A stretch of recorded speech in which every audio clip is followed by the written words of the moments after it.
Leiers van die Jong Kommuniste Liga sê hoewel hulle loyale ANC-lede is hulle diep besorg oor die regerende party se leierskap.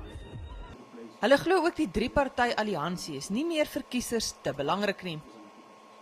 The voters in South Africa are beginning to shift away on voting on political affiliations. They vote on the basis of who is going to deliver on their needs.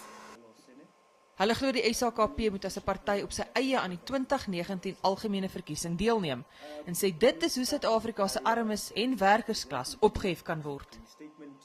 That we've reached a stage in the National Democratic Revolution where we think that the vanguard party of the working class, which represents the poor working class, which is by the way the majority, coming to the question of what are our chances, that it's about time that the SACP now lead.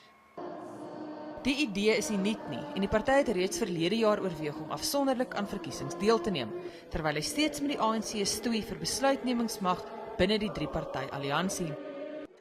Die ANC het nie gereageer op versoeke om kommentaar nie.